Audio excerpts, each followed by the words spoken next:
Okay, I'm here with Molly. Molly, you're on strike. Look, you've got a nice armband there. Yeah. And you're on strike because essentially B&NES have decided to restructure social services, and they have decided that they know how best to do that and have not listened to you, the social workers, about how this is done. Now, I know already that in other local authorities, there is no other local authority that has decided to do it in the way that B&NES has, and this is now impacting you and therefore the children and the services and the communities and the families that you look after. Can you tell me a little bit about how you first started working for B&NES and why your progression is not even getting recognised? So I was kind of born and raised in B&NES as a social worker. I did my training in B&NES. I've been here for 6 years. So I started as a student, then a social worker, then I became a senior practitioner. During the process of the restructure, they uplifted social work and senior practitioner grades, and rightly so, but they failed to uplift deputy team manager and team managers at that time, which meant that senior practitioner roles were on the same pay grade as deputy team managers, which is an unworkable system because it's a hierarchical kind of like chain of command and responsibility. So I was uplifted to a senior post, which also meant that I wasn't supposed to be supervised by deputy team managers, and actually you're not supposed to be supervised by somebody who's less than 2 grades away from you, so that was already an unworkable system. I am now a deputy team manager in another team, and I'm the only person who has gone from a senior practitioner post to a deputy team manager post in the time of the restructure, because it no longer comes with a pay increase. So the motivation to step into a more intense role that carries a lot more responsibility, a lot more risk, including a lot of out of hours work, making sure that you are available for your team, for the children, for the families, and I did that because I'm very personally motivated by that progression, but I could understand why people wouldn't want to do that when it comes with no rightful kind of financial benefit. And also extra weight.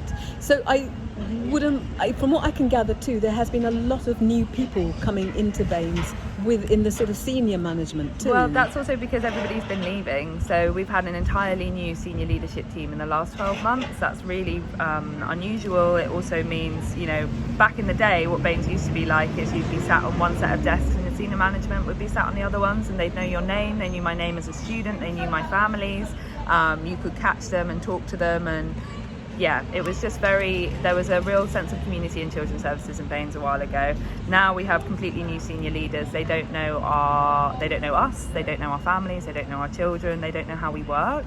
And I would imagine they're being paid quite a lot to do those roles. They're being paid an awful lot. A lot more than you, and therefore they did get uplifted, and therefore their oversight of what you're doing is, what you're saying is essentially a little bit less.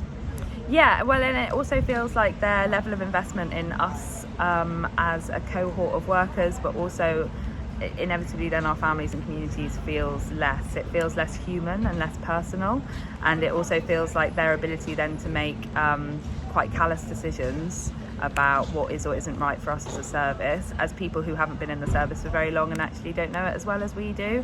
That feels quite hard to accept, because it feels like we're the experts about how our service runs, and we're the ones who are committed to it with real blood, sweat and tears, and we're being told no time and time again by people who don't really know us, and it feels like their agenda is to push through this restructure at any cost, and the cost has been huge already as well. We've lost really dedicated managers, team managers, which again is unheard of for B&NES. They're all going to neighbouring local authorities where they're being paid more and being respected more, and I think if things don't change, that will only continue. And the destabilising impact of losing those people who, some of them have been here for 10 years. They have seen children all the way through, until over 18. They know the families in the area, they know how things work, they know all the services, they know all the staff. So that, it's not just losing a manager, it's losing that wealth of knowledge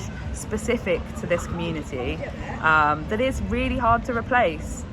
And what you're essentially saying is coming from senior management at B&NES, refusing to re-look at how they've delivered Corn Ferry, which was in itself meant to save money, but has now cost us lots of money, whilst paying an outside body a lot of money to deliver it, Yeah. and it's just not working. It's an external body that they paid to make cuts, and we are the experts in B&NES Children's Services, and we have said this is unworkable, and it makes sense what we're saying. We're really not being unreasonable. We're saying this is unworkable. No other local authority has a structure like that because it doesn't work. We are now striking. We've just balloted the rest of the service to strike with an 80% turnout, with a 90% vote to strike, to take strike action. If all of Children's Services and B&NES were to strike, that would be the first time in decades that had happened in the UK. So some part of it is like, why can't you listen to us? And when I was a student, I was desperate to get a spot at B&NES because it was like well regarded as the best children's services in the southwest. Like everybody thought that. That was and where now, you wanted to be. Our public reputation is in tatters. Is in tatters. I did a training with Bristol the other day, and they were saying, "Oh, we've got loads of B&NES people in Bristol now. You guys are all running over to us." Wow. And it's also about how does this look, you know? Okay, all right. And at the end of the day, it impacts children's lives. It impacts children's and lives. it's public money that needs to be spent well. And also, we're all working so hard. It's public money that needs to be spent well. We're all doing the best that we can. But if our emotional capacity is taken up by going to war with the local authority to just have like basic respect and sensible structures, it means that we have less to give to our children and families and communities. We have less emotional energy. We have less time. We have less empathy. And the only people who are suffering the most at the end of the day are the already extremely vulnerable communities that we're trying to support. Okay, thank you, Molly. I think we're going to hear some more action on the street now. Thank you.